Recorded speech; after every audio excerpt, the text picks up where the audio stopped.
Hi, I'm Will Glendinning. I'm a producer, writer, designer and director.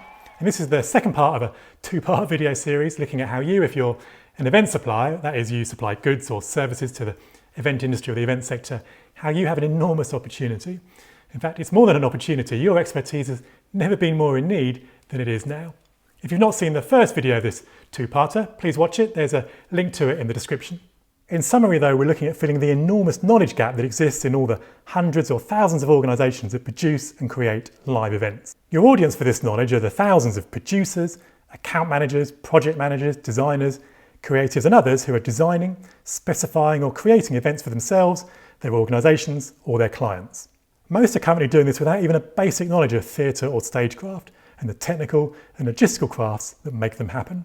Many people in these organisations are also often too afraid to ask for help or admit they don't know something. After all, if you're the producer of an event, you should know at the very least the basics of, for example, lighting design, shouldn't you? Sadly, many don't, and they for sure want to, but to admit you don't know, it's seen as dangerous ground for many more junior people. And to be honest, even some people who own and run larger agencies or organisations who ought to know this stuff don't. These knowledge gaps need filling if live events are going to become more viable, be more creative and deliver more value and more impact. Because as we come out of the crisis we're in, everyone's going to be looking for more for less and in more innovative ways. So assuming you've watched the first part of this two-part series, let's look at how the expertise you have can fill those knowledge gaps today. First up, if you're a set or staging company, look at and explain the very basics of stagecraft, stage design.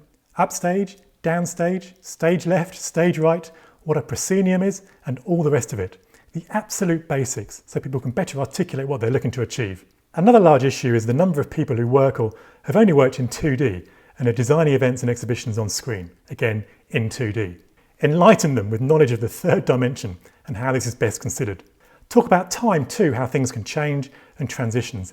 Anything you can think would be useful to a designer who's only ever designed a digital campaign or some branding and now trying to design a live brand activation in glorious 3 dimensions.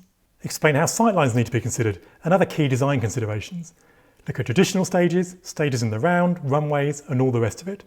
Get the basics sorted out and then move on to more theatrical effects like how gauze effects work or simple automation. Whatever you think valuable, to them, not to you. If you have a crewing or event resource service, look at stage management for example. What works, what doesn't and how stage management should be addressed. So often stage management is seen as a dark art and everyone wonders why so many people are needed and just standing around. Explain it. Detail what they're all doing and that for some it's what they need to do when things go wrong rather than what they don't need to do when things are going well. Show calling, another dark art understood by so few. Explain the basics, explain the terminology, explain how and when they need to get involved and the difference between what a producer, stage management, the show caller and others should be doing during planning, rehearsals and the event. Look at events on traditional stages, in the round, in fields or open public spaces or in stadiums, in as many different places as possible. Provide as much context as possible. This is all basic stuff, but understood by so few. There are so many event technologies, clearly. I don't have time to go into them all, but let's look at some of the most common and you'll get a flavour of how to approach it. First up, if you're a lighting company, explain the basics of lighting design. The aim here is not to replace you or the role of a lighting designer, it's to give people the tools to have more useful and informed conversations and to get them thinking.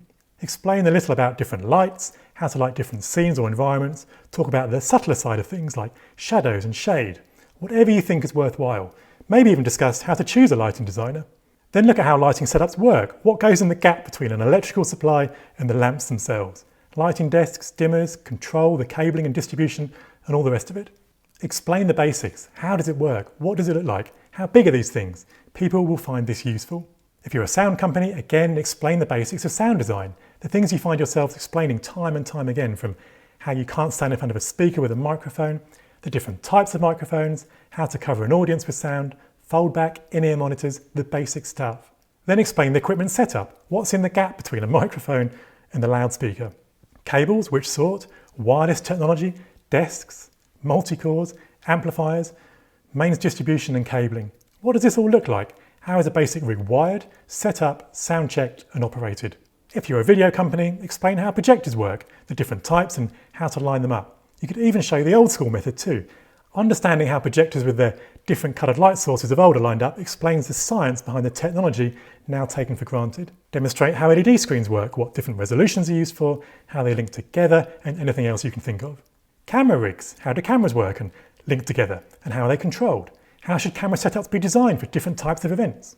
Playback and control, how do images get from a camera lens or from a playback device mixed and then onto a screen? What are the different technologies? How do they link together?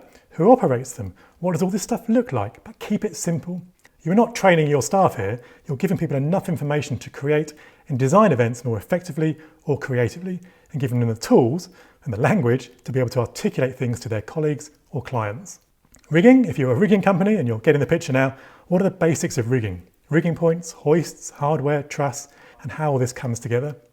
How does flying and automation work? What are the most common systems or approaches? How is it controlled? What are the key considerations? Again, anything useful. I'll leave the event technology companies there. Hopefully there's enough there to spark a few ideas. Finally, let's look at a few logistical opportunities. If you're a freighting, trucking or shipping company, the world is your oyster.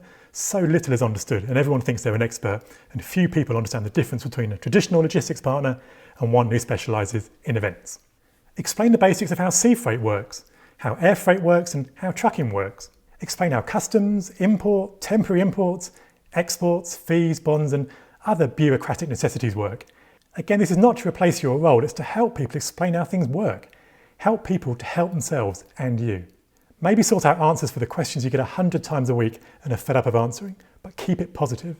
If you have a travel, accommodation or catering firm specialising in events, explain the basics. If you have a catering firm, how does that work? Do you build kitchens? Do you need kitchens?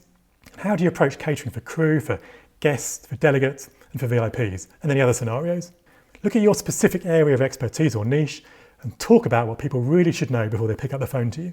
I could carry on, but you get the idea. Now, live events can utilise any skill in any industry under the sun, but there are some fundamental basics that are so common to so many events, but understood by so few. As I said in the previous video, the ways and means of doing this can be found across the interweb.